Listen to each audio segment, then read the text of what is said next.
Hi, this is Philip Martin, and this is our third video on film. Yeah, it's amazing, isn't it? We'll probably keep doing this even after we go back to work, which now looks like it may be, I don't know, May 18th. Most of us, or some of us, are going back to work. Um, we'll have to wait and see what the governor says.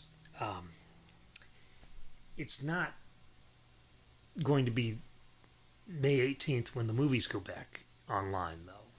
I hope you understand that because even though movie theaters probably will be able to open about the same time restaurants do, there's actually no guidelines for the state hasn't issued any guidelines for movie theaters. It didn't even tell them they had to close.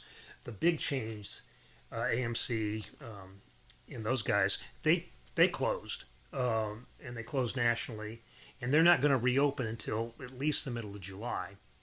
Um, Riverdale, which is locally owned, will likely open as soon as it can, though there's going to be a real problem with getting new product. They're going to be able to play classic movies. They're going to probably have the movies that they were playing when they shut down.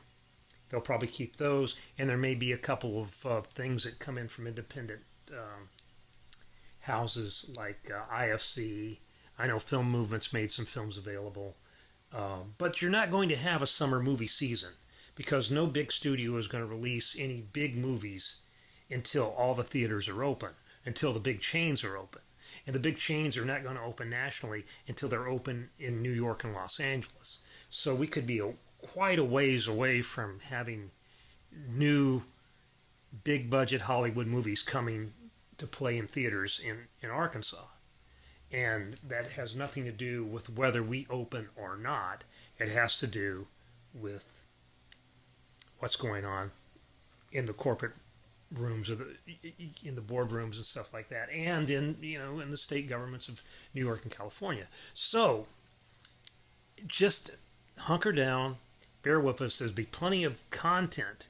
It's not going to be the sort of content that some of you guys are longing for. Not the big superhero things. Not the real tentpole type movies. But we're still going to have a steady stream of smaller kind of independent movies that are going to be either moving on to video on demand streaming platforms, or they will show up at Riverdale, which will probably be the only theater open for at least a month. And we'll keep covering it. I mean, we're going to keep doing what we've been doing and keep writing about that stuff. But it's it's an interesting dynamic, and it's changing all the time, and we're trying to keep up. There may be things we miss, like when the opening date of the movie gets shifted from a Friday to a Monday after we've already made our section. That's something that's beyond our control. Anyway, I want to talk a little bit about last week on page 2, which is normally, in normal times, what we do with page 2 in our movie section is that we reserve that for box office, because some people follow the box office like they follow sports scores. Okay? People are interested in that. So, I'm not particularly interested. Maybe you're not, but some people are interested.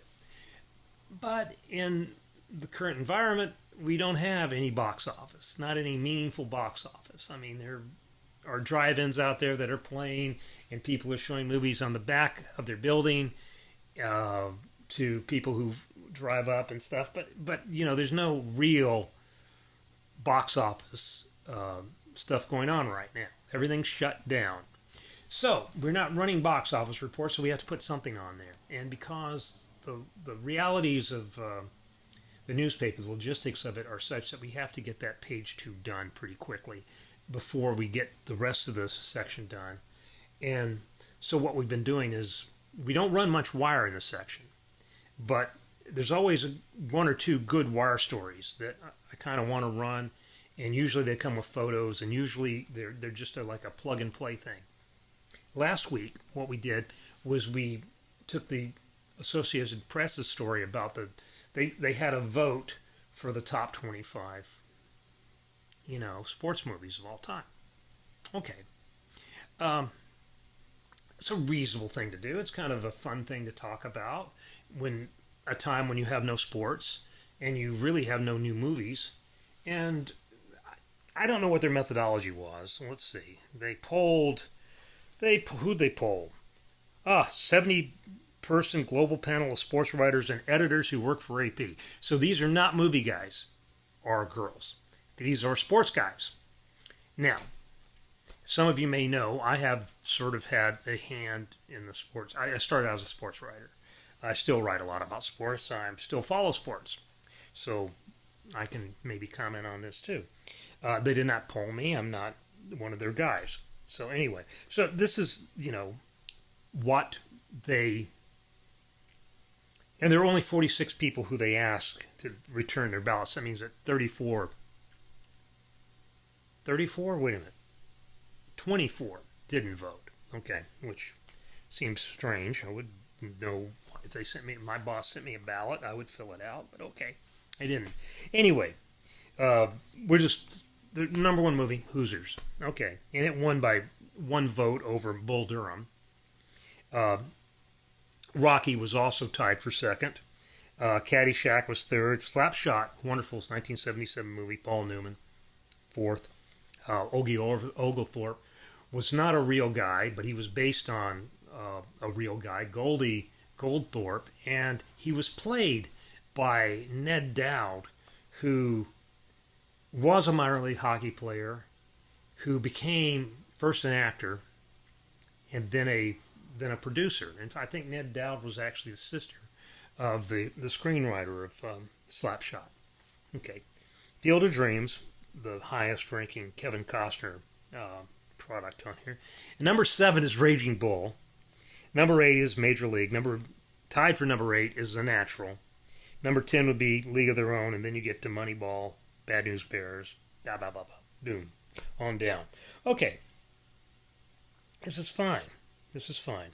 I don't have any problems with this list. I mean, it's not my list. My list, if I was going to talk about, there's two ways I would look at it. I would have the best movies that have to do with sports.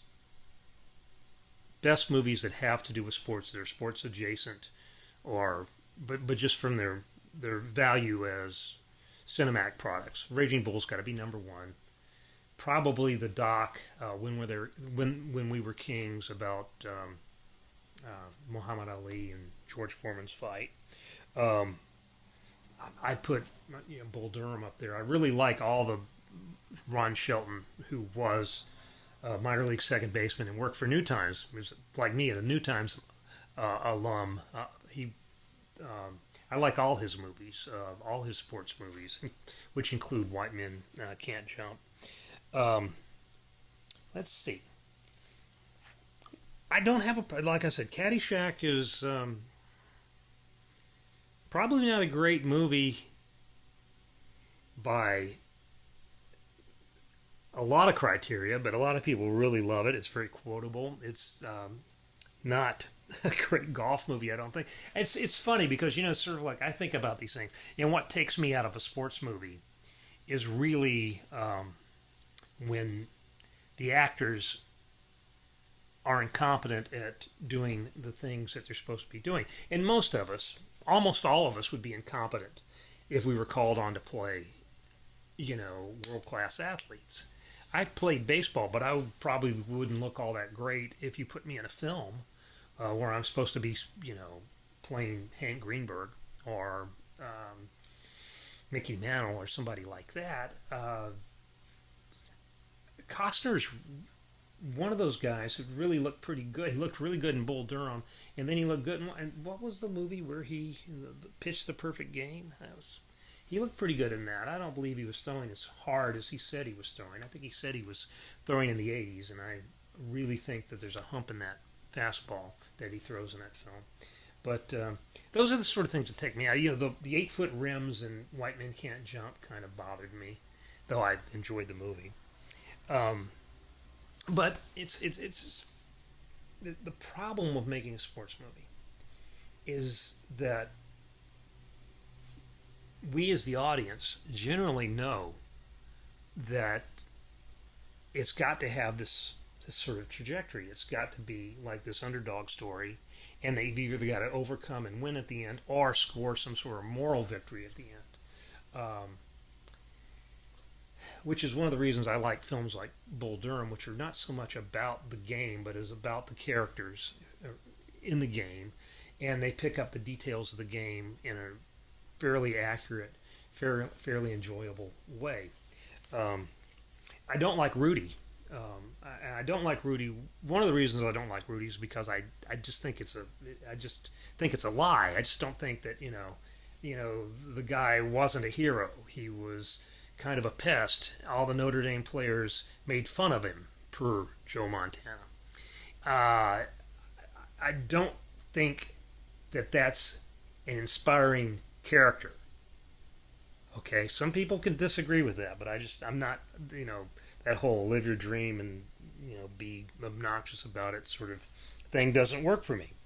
And Rudy is number 18 here, tied with Seabiscuit. A lot of ties in this.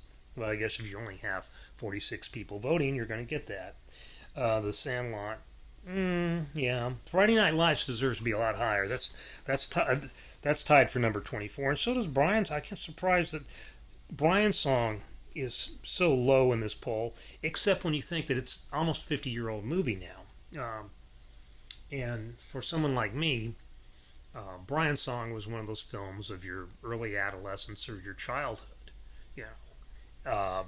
But we have several generations who've probably never seen it. It was a TV movie to begin with.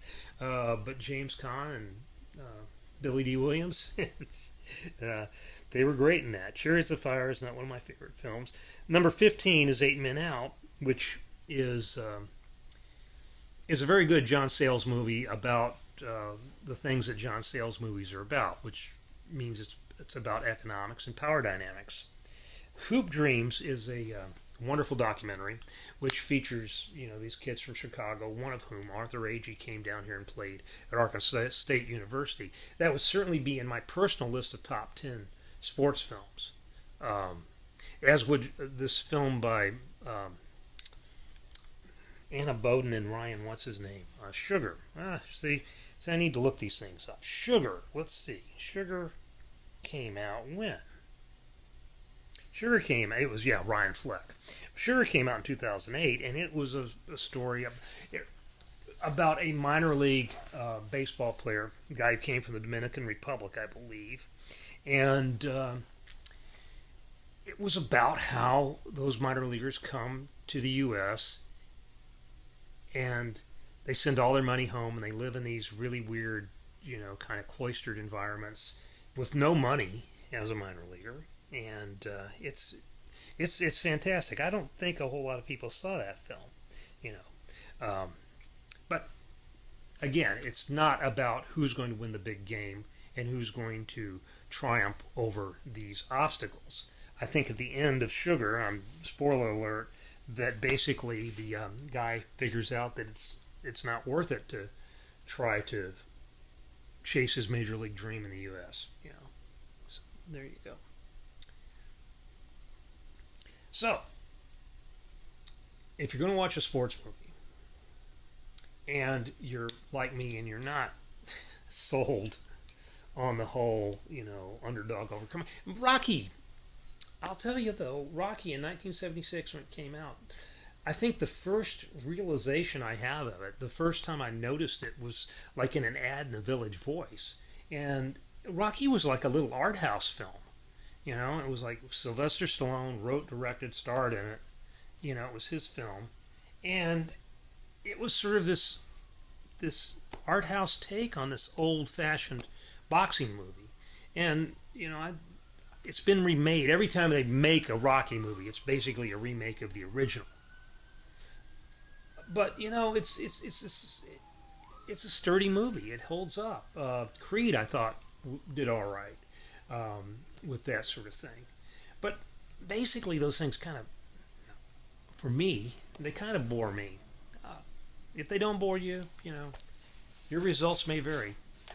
Objects in the mirror may be closer than they appear. Anyway, that's about all I'm going to do this week because we want this to upload to YouTube without any problem. So take care, and we'll see you next week with we'll see you in the Friday paper. Bye.